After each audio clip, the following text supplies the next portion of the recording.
ઝાલોદ અને દેવગઢ બારિયામાં પ્રમુખ બનવા કાવા દાવા। ઝાલોદ નગરપાલિકામાં 28માંથી 17 બેઠક ભાજપ પાસે। અપક્ષ ચૂંટાયેલા સભ્યો ભૂગર્ભમાં હોવાની ચર્ચા છે। 11 બેઠકો પર અપક્ષોની જીત થઈ છે। ભાજપના લોકોએ જ અપક્ષોને ભૂગર્ભમાં મોકલ્યાની ચર્ચા છે। ઝાલોદ નગરપાલિકાની પ્રમુખ બેઠક મહિલા અનામત ખુશ્બુ વસૈયા તેમજ પારુલ હાંડા રેસમાં આગળ છે। દેવગઢ બારિયામાં પ્રમુખ માટે કશમકશ છે। 24 બેઠક પૈકી 13 બેઠક ભાજપ, 8 પર અપક્ષ, તો કોંગ્રેસ સાથે રહીને ભાજપના 4 સભ્યો ભૂગર્ભમાં છે। વધુ અપડેટ મેળવીશું સંવાદદાતા સૌરભ પાસેથી। જી સૌરભ, ક્યાં ગયા આ ચૂંટાયેલા ઉમેદવારો બીજેપીના અપક્ષના?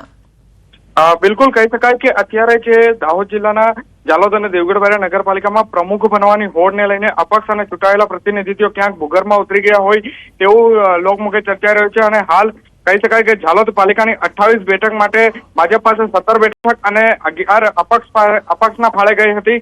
જો કે ભાજપ પ્રમુખ બનવાની મંશા રાખનાર ઉમેદવારોને તે ઉમેદવારી પદ ન મળતા અપક્ષ અને કેટલાક પક્ષના પ્રતિનિધિઓ સાથે તેઓ ભૂગર્ભમાં જતા રહ્યા હોવાનું હાલ જાણવા મળ્યું છે।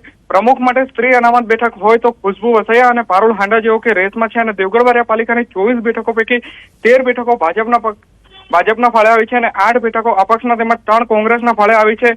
દેવગઢ બારિયા પાલિકા પ્રમુખ માટે સામાન્ય પુરુષ બેઠક હોય અને નીલ સોની તેમજ વિશાલ બાણવાની હાર રેસમાં છે, પરંતુ અપક્ષ અને કોંગ્રેસ સાથે રહી ભાજપના 4 સભ્યો સાથે રાખી ક્યાંક ભૂગર્ભમાં ઉતરી ગયા હોવાનું પણ ચર્ચા જોર પકડ્યું છે।